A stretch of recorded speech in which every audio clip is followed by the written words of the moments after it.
Hello everyone, Linda Ockwell-Jenner here again. I'm very happy to be here with Jim Estill, CEO of Danby Appliances. And I believe that Jim likes to support a certain demographic, and I would like Jim to tell us the story about that. Hi Jim. Hey, how are you, Linda? So first of all, what is Danby Appliances before we jump into the wonderful work you do with refugees? So Danby Appliances is a manufacturer of appliances like freezers, bar fridges, wine coolers, and we sell products like microwaves and even stoves that we don't make.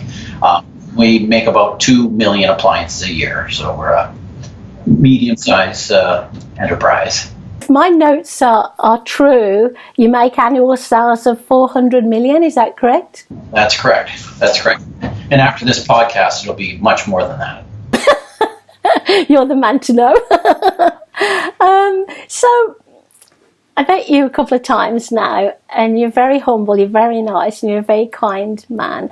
And I had no idea how much work you actually did, how much passion you put into helping refugees locally. I wondered if you could tell us a little bit about that story and how this got started, please. Sure. So I saw in the news and read about the crisis, refugee crisis. And so I said, well, what can I do to help? And I found that Canada had a private sponsorship program. So I said, I'll sponsor 50 refugee families to come to Canada. And then when I started saying, well, if you're going to do 50 families, I can't do it myself. I need to get lots of help because I can't meet 50 families at the airport and move them into apartments and register them in school and get their bus pass and do all that.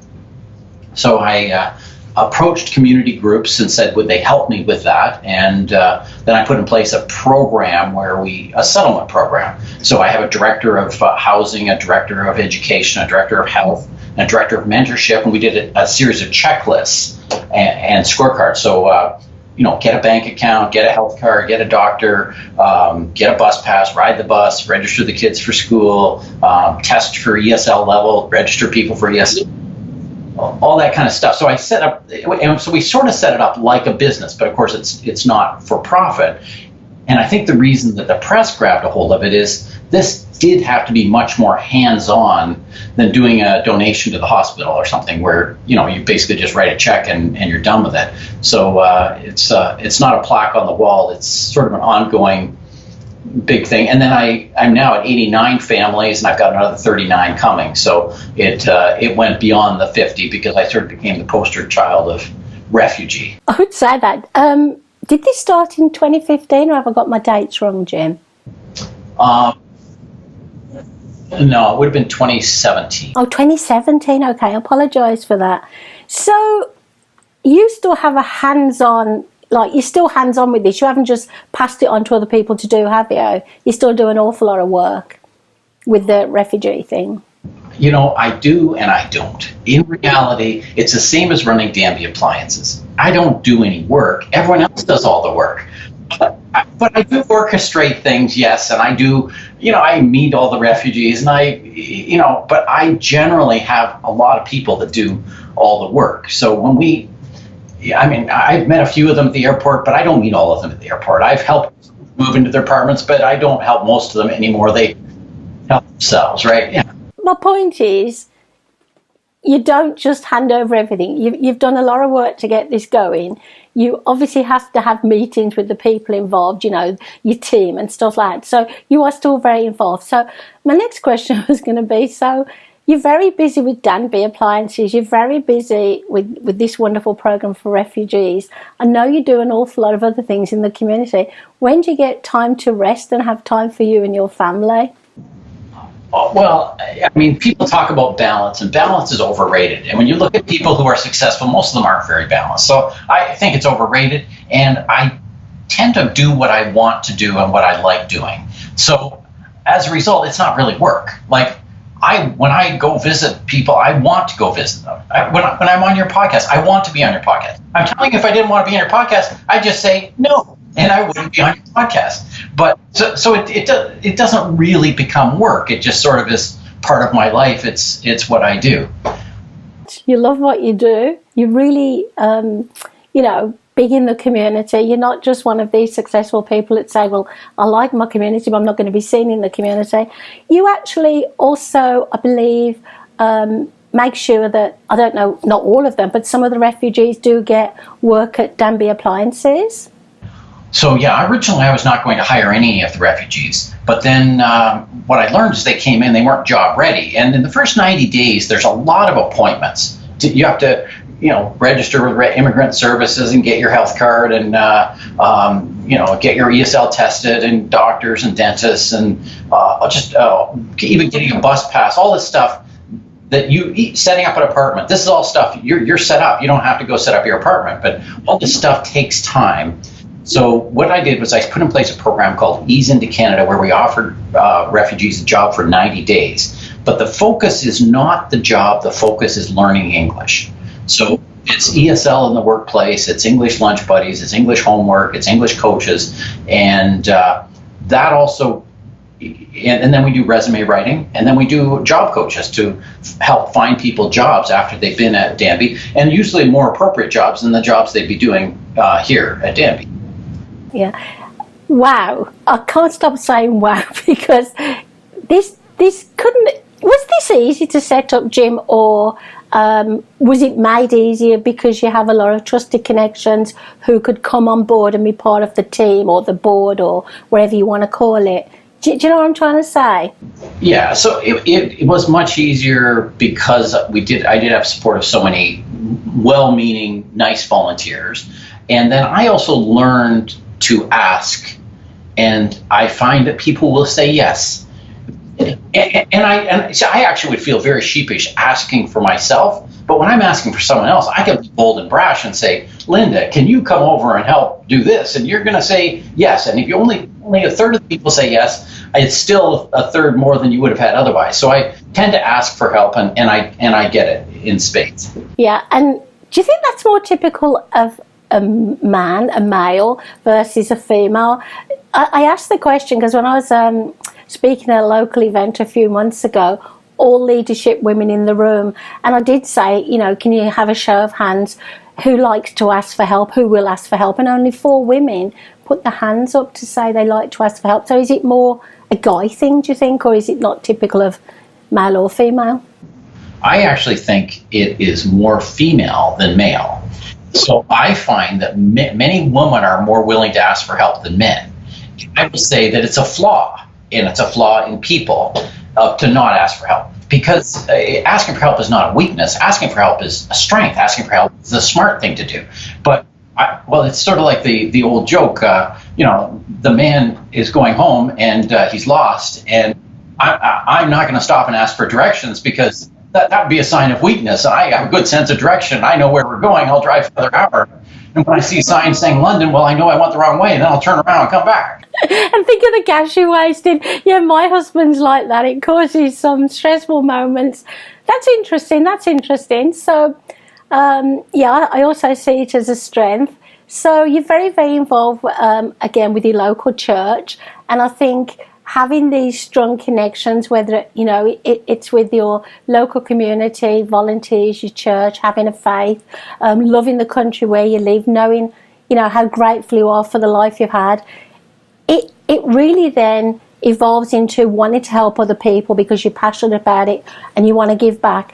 In my early days of starting Motivational Steps 19 years ago, I wish I'd have known you then. I did phone up quite a lot of business owners who were successful. Nobody knew who I was, and I had a lot of no's. I don't want to talk to you and tell you about how I started my business. I haven't got time. So it's become more of a thing, isn't it, for people to help others, especially in business, and also to offer mentorship, more so than 20 years ago, I think.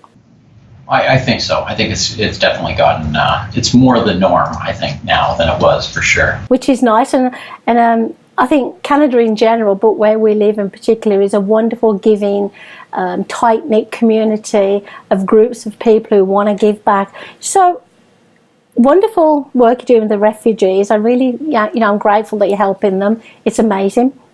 If ever you do want my help, just ask. Obviously, I'd love to help. So, Danby, you didn't invent Danby, did you? You actually acquired Danby. You bought Danby some time ago.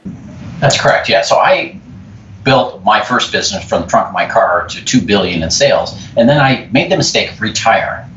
I was retired, but I sat on the board of Danby. The CEO resigned, and I said, "Oh, I can go in and run it." And then I started running it, and then the ownership group said they wanted me to sell it. I said, "How much for?" They told me. I said, "Great, I'll take it," because I was missed running a company. And I think that's what's partly helped me is the fact that I did do what everyone dreams when they're young. I'm going to build a business. I'm going to sell it for a lot of money. I'm going to retire. And I did that, and then I learned, gee, being retired, you kind of are what you spend your time on. Do I really want to be the gardener? Do I want to be the handyman? Like, no, if I want to be a handyman, I'd start a handyman business. So I like running a company, and Danby is where I get that juice from. And you've got a really good culture there, haven't you? The culture really is like the open door.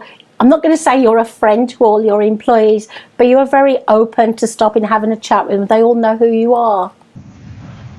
Of course. But then we're a small company. So when you're a small company, you need to know everybody, for sure. How small is Danby then when you say it's a small company? Well, in this location in Guelph, I maybe only have 200 employees. So it's reasonably small in Guelph. And of course, I have other factories and other offices where I don't know people as well, because I can't go to them all the time, right? So for entrepreneurs who are going to be, watching the video and listening to the podcast, what kind of advice have you got for them? Is it like go for it, or don't use your credit card, make sure you can pay your bills kind of deal, All right, so one secret is to sell and then buy. And one mistake entrepreneurs make is to build it and hope that they can sell it. Well, if you spend all your time building it and hope you can sell it, it's often not what the customer wants. Where if you get a customer who says, "I'll buy that," then you start building it. So it's sell and then buy is one suggestion. And the other thing for entrepreneurs is there is a just do it component. And one of the things I say is fail often, fail fast, fail cheap.